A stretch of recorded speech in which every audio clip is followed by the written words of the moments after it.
નમસ્કાર વિદ્યાર્થી મિત્રો, એમટીસી અગર ચેનલમાં આપનું સ્વાગત છે. મિત્રો, ધોરણ 3 વિષય પર્યાવરણ સત્ર 2 પાઠ નંબર 16 મારું ઘર. અહીંયા મિત્રો સૌપ્રથમ આપણે જે પૂછાઈ શકે એવા પ્રશ્નો જોઈશું. નીચેના દરેક પ્રશ્નના ઉત્તર માટે આપેલા વિકલ્પોમાંથી સાચો વિકલ્પ શોધીને તેનો ક્રમ અક્ષર પ્રશ્નની સામે આપેલ ખાનામાં લખો. તો મિત્રો એ એક પ્રશ્ન આપ્યો છે અને તેની સામે 4 વિકલ્પો આપ્યા છે: અ, બ, ક અને ડ. તો મિત્રો જે જવાબ આપતો હોય તે તમારે ક્રમ અહીંયા ખાનામાં લખવાનો છે. નંબર 1, બરફના ઘરને શું કહેવાય? તો મિત્રો આપણે બરફના ઘરને ઇગ્લુ કહેવાય. તો એ જવાબ આવશે ક. તો અહીંયા ખાનામાં લખીશું આપણે ક. નંબર 2, હાઉસબોટ કયા રાજ્યમાં જોવા મળે છે? તો સાચો જવાબ અહીંયા વિકલ્પો આપ્યા છે: અ, ગુજરાત, બ, જમ્મુ કાશ્મીર, ક, પંજાબ, ડ, બિહાર.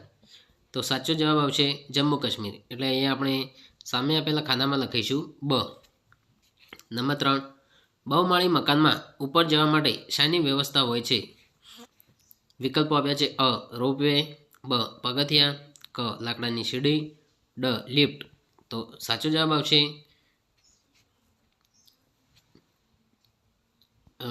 ડ, લિફ્ટ. પ્રશ્ન 4, આસામમાં વધુ વરસાદ પડે છે તેથી ત્યાંના મકાન ખાલી જગ્યા. અહીં મિત્રો પ્રશ્ન 4માં જવાબ આવશે બ, ઢળતા છાપરાવાળા મકાન હોય છે. પ્રશ્ન નંબર 5, દાલ સરોવર ક્યાં આવેલું છે? અહીં વિકલ્પો આવેલા છે: જમ્મુ કાશ્મીર, બ, રાજસ્થાન, ક, આસામ, ડ, દિલ્હી. સાચો જવાબ આવશે અ, જમ્મુ કાશ્મીરમાં. નંબર 6, કઈ વસ્તુ કાશ્મીરની ઓળખ નથી? અ, શિકારા, બ, હાઉસબોટ, ક, કાહવા, ડ, ઇગ્લુ. સાચો જવાબ આવશે ડ, ઇગ્લુ. મિત્રો અહીં વિશેષ પ્રશ્નો જોઈશું આપણે. નંબર 1, પાકું મકાન કઈ કઈ વસ્તુઓમાંથી બને છે? મિત્રો અહીં અ, બ, ક અને ડ એ વિકલ્પો આપેલા છે.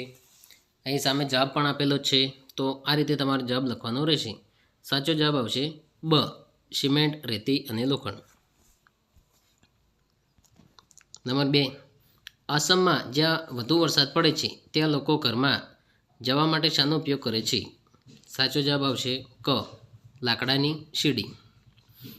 નંબર 3, એક જ મકાનમાં જુદા જુદા માળે ઘણા બધા કુટુંબ રહી શકે તેને કેવું મકાન કહેવાય?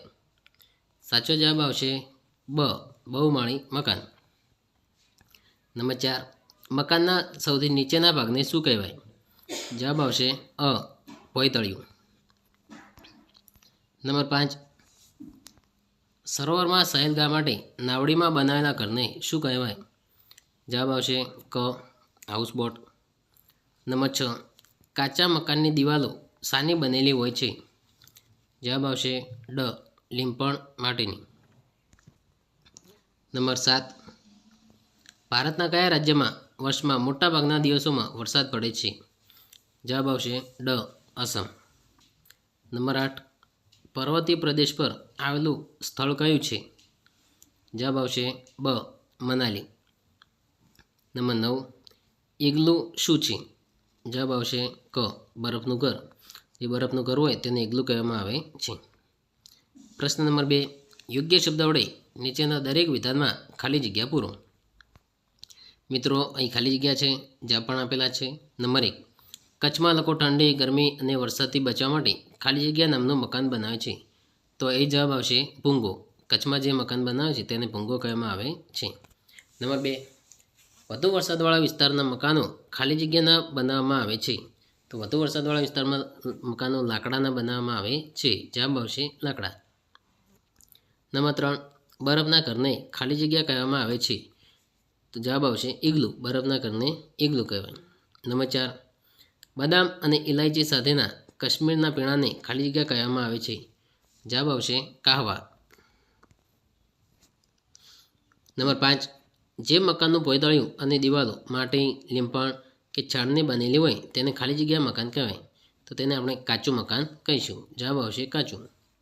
નંબર 6, બાળકોએ શ્રીનગરના ખાલી જગ્યા સરોવરમાં સહેલગાહ કરી. જવાબ આવશે દાલ સરોવરમાં. નંબર 7, જ્યાં વધુ વરસાદ પડે છે તેવા વિસ્તારના મકાનોની છત ખાલી જગ્યા હોય છે. જવાબ આવશે ઢાળવાળી. તો મિત્રો અહીં ખાલી જગ્યા પૂરું થાય છે. પ્રશ્ન નંબર 3 જોઈશું. નીચેના વિધાનોમાંથી સાચા વિધાનો સામે ખરાની અને ખોટા વિધાનો સામે ખોટાની નિશાની કરો. નંબર 1, શહેરમાં કાચા મકાનોની સંખ્યા વધુ જોવા મળે છે, તો વિધાન ખોટું છે. નંબર 2, પાકા મકાનની છત પતરા કે સિમેન્ટની બનેલી હોય છે, આ વિધાન સાચું છે. નંબર 3, કાશ્મીરીઓ બરફમાંથી બનાવેલા ઘર ઇગ્લુમાં રહે છે, આ વિધાન ખોટું છે. નંબર 4, નાવડીમાં બનાવેલા ઘરને હાઉસબોટ કહે છે, આ વિધાન સાચું છે. નંબર 5, વધુ વરસાદવાળા વિસ્તારમાં લોકો તાંબાવાળા ઘરમાં રહે છે, આ વિધાન ખોટું છે. નંબર 6, બહુમાળી ઇમારતોમાં 5 થી 6 માળ હોય છે, 5 થી વધુ માળ હોય છે, આ વિધાન સાચું છે. પ્રશ્ન નંબર 4, બંધબેસતા જોડકા રચો. મિત્રો અ અને બ વિભાગ આપણે બંધબેસતા જોડકા જોડવાના છે. નંબર 1, બરફમાંથી બનાવેલું ઘર. તો મિત્રો અહીં સામે બ વિભાગમાં કયું જોડકું આવશે? તો તેની સામે જવાબ આવશે ઇગ્લુ. નંબર 2, કાશ્મીરનું પીણું. તો કાશ્મીરનું પીણું સામે બ વિભાગમાંથી આવશે કાહવા. કાશ્મીરનું પીણું એને કાહવા કહેવાય. નંબર 3, દાલ સરોવર. તો દાલ સરોવર તેની સામે જોડકું આવશે શિકારા. અને નંબર 4, વધુ માળવાળું મકાન. તો તેની સામે જવાબ આવશે બહુમાળી મકાન. તો મિત્રો આ હતા આપણે પાઠ નંબર 16 મારું ઘર એના પ્રશ્નો. Thank you.